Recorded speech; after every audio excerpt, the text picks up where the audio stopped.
Assalamualaikum warahmatullahi wabarakatuh dan salam sejahtera. Yang dihormati para pensyarah yang budiman, rakan-rakan seperjuangan yang dikasihi serta hadirin sekalian yang saya muliakan. Syukur kehadirat ilahi kerana dengan limpah kurnianya dan izinnya kita dapat berkumpul pada hari ini yang penuh bermakna ini dalam satu majlis ilmu yang memberi ruang untuk kita berfikir dan merenung makna sebenar kemanusiaan. Izinkan saya, Nuni Srina Nisa binti Masrum, pelajar dari Institut Pendidikan Guru Kampus Perempuan Melayu, berdiri di hadapan anda semua bagi menyampaikan sebuah pidato yang bertajuk Emosi Tanpa Arah, Moral Tanpa Akhbar, mengupas isu emotivisme dalam dunia digital.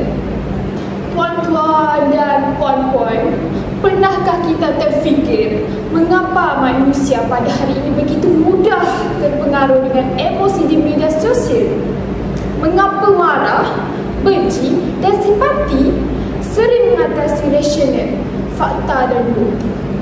Persoalan-persoalan inilah yang menjadi pintu masuk kepada perbincangan kita pada hari ini. Kita akan bersama-sama menelusuri aliran pemikiran moral emotivisme, memahami bagaimana ia membentuk tingkah laku manusia dalam era digital, menilai isu-isu moral global yang timbul daripadanya, menganalisis pola dan trend yang berlaku di peringkat dunia, serta akhirnya mencanangkan penyelesaian yang holistik dan berasaskan nilai kemanusiaan sejagat. Marilah kita mulakan perjalanan ilmu ini dengan hati yang terbuka, fikiran yang tajam dan nilai yang tulus. Kerana hanya dengan keseimbangan antara akal dan emosi, barulah moral manusia dapat berakar dan berarah. Hadirin yang dihormati, sebelum kita pergi lebih jauh, mari kita fahami dahulu apa itu emotivisme. Emotivisme ini ialah aliran pemikiran moral yang berpendapat bahawa penilaian moral bukanlah berdasarkan fakta objektif, tetapi berdasarkan emosi atau perasaan individu. Menurut A.J. Ayer 1936 dalam karyanya Language, Truth and Logic, beliau menjelaskan bahawa apabila seseorang menyatakan membunuh itu salah, sebenarnya dia tidak menyatakan fakta tetapi meluahkan emosi, seolah-olah dia berkata, saya tidak suka pembunuhan. Pada tokoh lain pula, Charles L. Stevenson 1944 pula menambah bahawa apabila kita menilai sesuatu tindakan moral, kita bukan sahaja meluahkan perasaan tetapi juga berusaha mempengaruhi emosi orang lain supaya bersetuju dengan kita. Dengan kata lain, moral dalam pandangan emotivisme bukanlah sesuatu yang mutlak tetapi bersifat subjektif dan relatif, bergantung kepada apa yang seseorang rasa betul atau rasa salah. Hadirin yang saya kasihi, dalam konteks global hari ini, fahaman emotivisme semakin terselah melalui fenomena media sosial dan budaya digital. Setiap hari, berjuta-juta pengguna di seluruh dunia menilai isu-isu moral, politik dan sosial hanya berdasarkan emosi. Platform seperti Twitter, TikTok dan Facebook menjadi medan untuk meluahkan rasa marah, simpati, benci atau bangga tanpa berfikir panjang.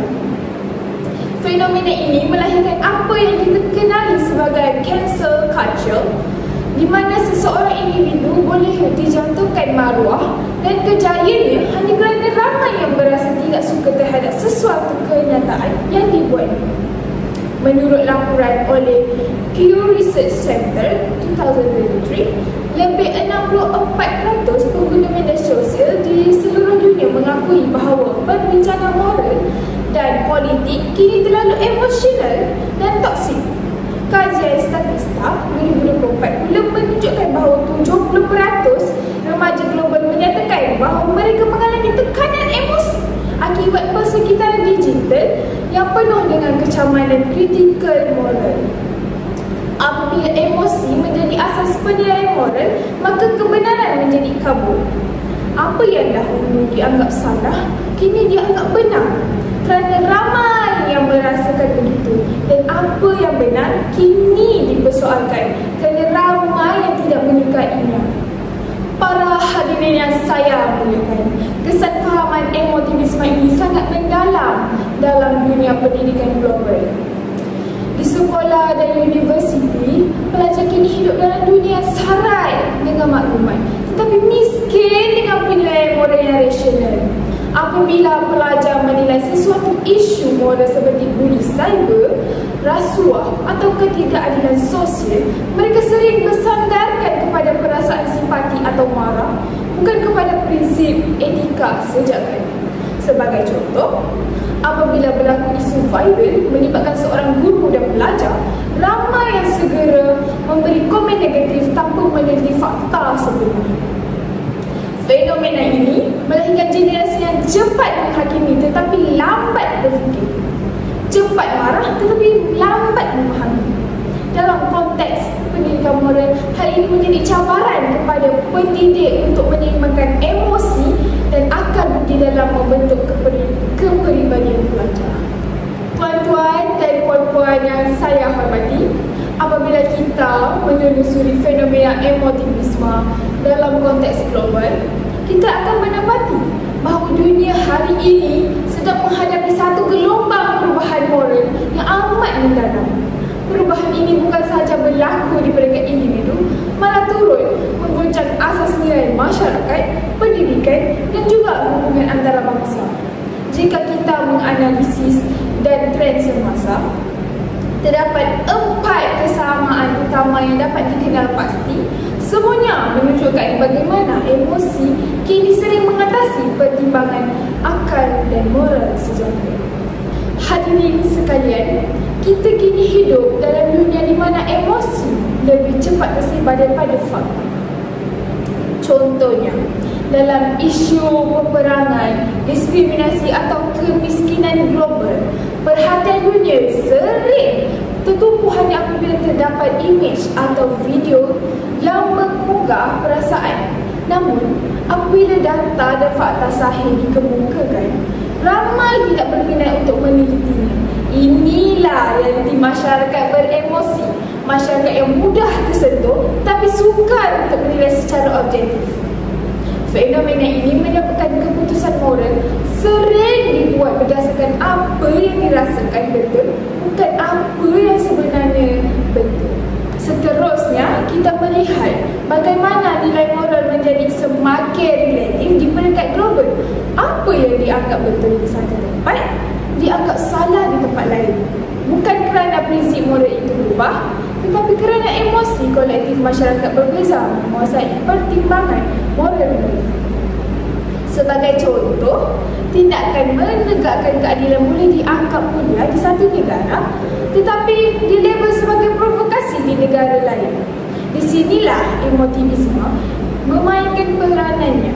Emosi masyarakat menjadi penentu utama sesuatu tindakan moral, bukannya prinsip universal seperti keadilan, kasih sayang dan tanggungjawab.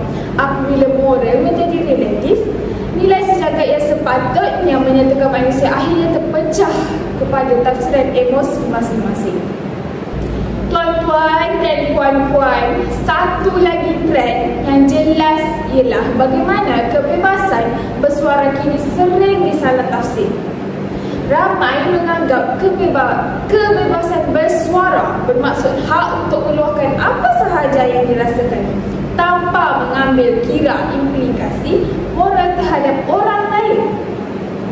Di media sosial, kita dapat lihat ribuan komen yang lahir daripada kemarahan, kekecewaan dan kebencian. Namun, jarang sekali pengguna menilai semula adakah kata-kata ini membina atau memusnahkan. Emotivisme menjadikan manusia bertindak balas secara impulsif. Mereka menulis dahulu, menyesal kemudian. Inilah cabaran besar dunia digital apabila emosi menguasai papan kekunci, moral menjadi korban.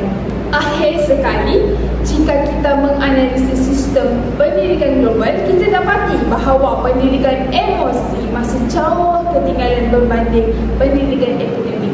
Sekolah dan universiti di seluruh dunia lebih menekankan pencapaian kognitif, keputusan peperiksaan, grade dan prestasi, tetapi kurang memberi ruang kepada latihan mengurus emosi, empati dan nilai kemanusiaan. Sedangkan hakikatnya, kecerdasan emosi dan kecerdasan moral adalah asas kepada pembentukan insan yang seimbang. Tanpa kemahiran itu, pelajar mungkin bijak dari segi akademik tetapi rapuh dari segi nilai dan prinsip. Kajian oleh UNESCO dan UNICEF juga menunjukkan trend peningkatan masalah bully cyber, keganasan digital serta tekanan emosi dalam kalangan remaja akibat kurangnya literasi emosi di sekolah. Jelaslah kepada kita semua bahawa bola dan trend global ini bukan hanya isu moral biasa tetapi cerminan kepada krisis kemanusiaan moden. Apabila emosi mengatasi akal dan apabila perasaan mengatasi nilai sejagat, maka arah moral manusia menjadi kabur. Justru tugas kita bukan sekadar memahami fenomena ini tetapi mencari jalan penyelesaiannya. Satu usaha yang berbasiskan ilmu, nilai dan kemanusiaan sejagat. Hadirin yang saya muliakan, setelah kita memahami bagaimana aliran emotivisme memberi kesan besar terhadap penilaian moral manusia, maka timbul persoalan yang amat penting. Bagaimanakah kita dapat menyeimbangkan perasaan emosi dan akal dalam membina moral global yang lebih matang dan berperi kemanusiaan? Jawapannya, hadirin sekalian, tidak dapat diselesaikan dengan kata-kata semata-mata. Ia memerlukan strategi yang menyeluruh, terpaksikan data, bersumberkan nilai sejagat serta disokong oleh sistem pendidikan yang kukuh. Untuk itu, izinkan saya mengemukakan 3 pendekatan utama sebagai jalan penyelesaian kepada isu emotivisme yang semakin mencabar di dunia ini hari ini. Hadirin yang saya kasihi sekalian, kita sedang hidup dalam era di mana maklumat tersebar dalam sekelip mata. Namun, semakin banyak maklumat yang diterima, semakin sukar manusia membezakan antara fakta dan emosi. Oleh itu, pendidikan mesti memainkan peranan utama untuk pendidikan generasi muda agar celik emosi dan beretika dalam dunia digital. Konsep ini dikenali sebagai literasi emosi dan etika digital, iaitu keupayaan untuk memahami, mengawal serta menggunakan emosi dengan bijaksana ketika berinteraksi di ruang maya. Guru perlu memperkenalkan modul khas yang membimbing pelajar bagaimana menilai mesej moral di media sosial secara kritikal dan empatik. Modul ini haruslah menekankan 3 kemahiran asas, iaitu membezakan antara perasaan dan fakta. Pelajar perlu sedar bahawa sesuatu yang membuat mereka marah atau sedih tidak semestinya tidak benar dan sesuatu yang menyentuh hati tidak semestinya betul. Dan yang kedua, menilai niat dan impak mesej. Sebelum berkongsi atau mengulas sesuatu isu, pelajar digalakkan menyoal diri sendiri. Apakah nilai yang terlibat? Siapa yang terkesan dengan tindakan saya? Apakah keputusan saya berasaskan emosi atau motif? Dan yang ketiga, menangani perbezaan pandangan dan empati. Dalam dunia yang pelbagai budaya dan kepercayaan, pelajar mesti belajar bahawa ketidaksetujuan tidak bermaksud kebencian, tetapi ruang untuk memahami.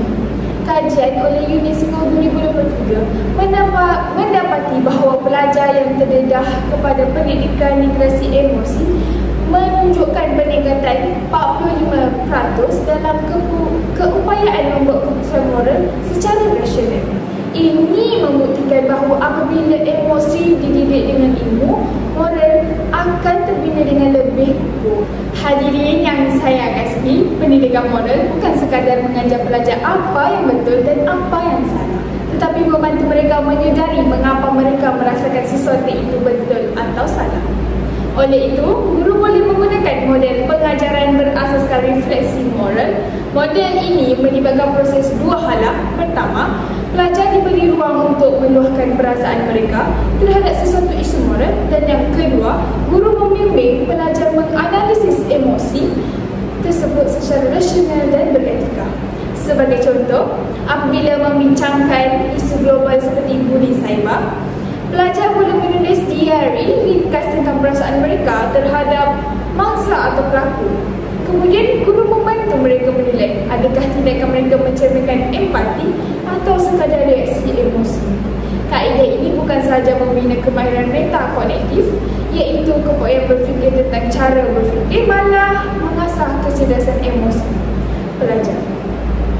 Menurut Daniel Goleman 1995, kecerdasan emosi yang tinggi adalah faktor paling penting dalam membentuk kepribadian moral dan kepimpinan yang berkesan. Apabila pelajar dapat melihat semula emosi mereka dengan pandangan akal, maka mereka akan lebih berhati-hati sebelum menilai orang lain dan lebih matang dalam membuat keputusan moral. Tuan-tuan dan puan-puan, langkah ketiga yang ingin saya tekankan ialah pelaksanaan kempen global yang bersifat pendidikan awam yang saya namakan sebagai Pause Before Post, atau dalam bahasa Melayunya, berhenti sejenak sebelum muat.